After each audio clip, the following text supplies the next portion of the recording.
Here is the new reality. Seeing is not believing, hearing is not verification, and a video call is not proof of identity.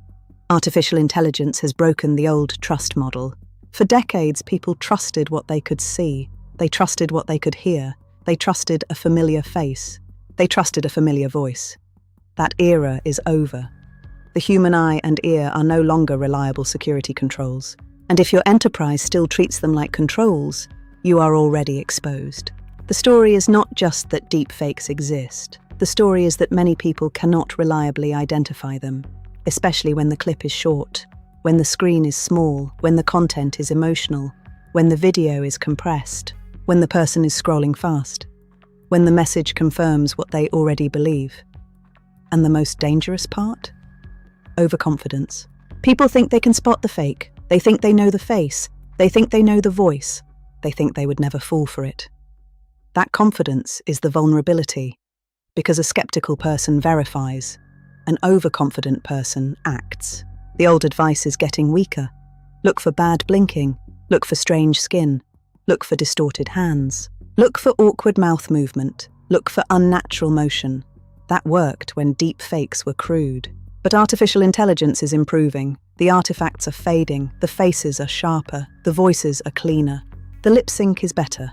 The emotions are more convincing. The deception is becoming industrialized. So let's be blunt. If your deepfake defense strategy depends on employees spotting weird pixels, your strategy is already obsolete.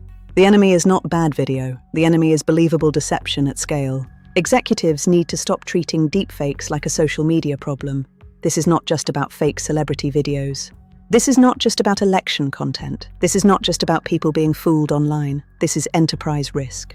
Fake Chief Executive Officer instruction, fake Chief Financial Officer payment approval, fake vendor bank change request, fake human resources directive, fake legal evidence, fake customer complaint, fake employee identity, fake investor statement, fake executive voice message, fake emergency order. Deepfakes turn trust into an attack surface. And once identity becomes synthetic, every approval workflow based on familiarity becomes vulnerable. The Machiavellian playbook is simple. Impersonate authority, create urgency, isolate the target, use a familiar voice, use a realistic face, trigger emotion, request secrecy, move money, change credentials, access data, damage reputation. By the time the truth catches up, the damage is already moving.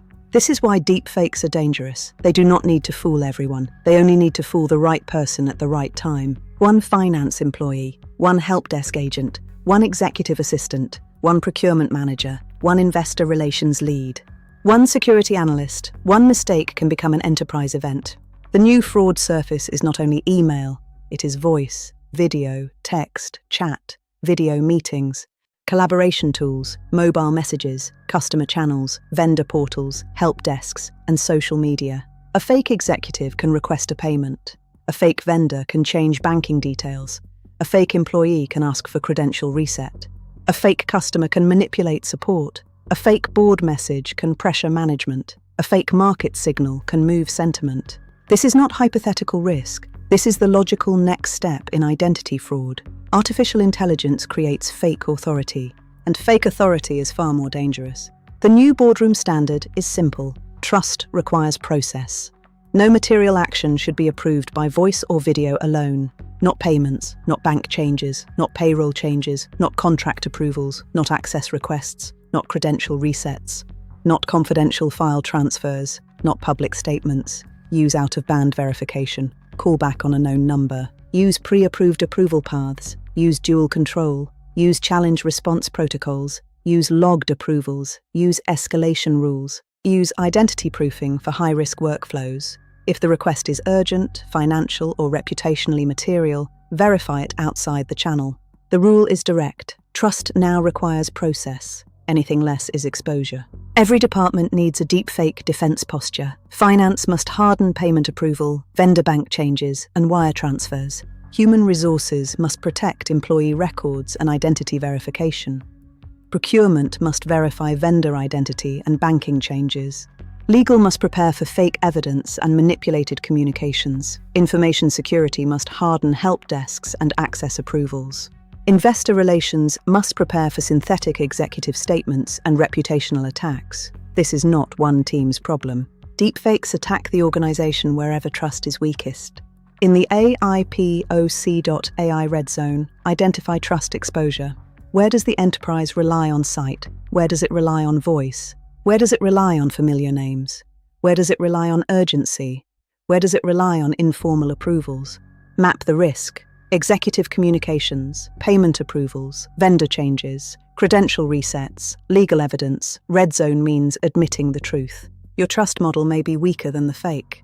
In the yellow zone, validate the controls. Run tabletop exercises, test fake executive calls, test fake vendor requests, test fake bank changes, test fake credential resets, test social engineering scenarios, train employees by role.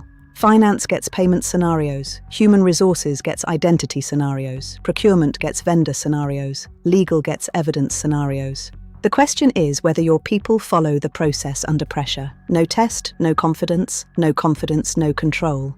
In the green zone, trust is governed, verified identity workflows, logged approvals, dual control, escalation paths. Safe word procedures for high-risk communications, out-of-band verification, executive impersonation protocols, board reporting. Green does not mean the enterprise can identify every fake. That is impossible. Green means the enterprise does not rely on perception alone. The new standard is not, can we spot the deepfake? The new standard is, can the deepfake make us act? If the answer is no, the control works. Here is the hard warning. Deepfakes do not need to destroy truth everywhere. They only need to create enough doubt and confusion. They only need to make one person break process. One voice, one video, one message, one approval, one wire transfer, one credential reset. That is all it takes. The companies that survive this era will not be the ones that tell employees to look closely. They will be the ones that stop trusting perception as proof. Seeing is not believing, hearing is not verification, and familiarity is not identity. Trust now requires process, anything less is exposure. For more hard-hitting executive briefings on artificial intelligence governance and cyber risk, visit the YouTube channel AIPOC Powered and go to www.aipoc.ai.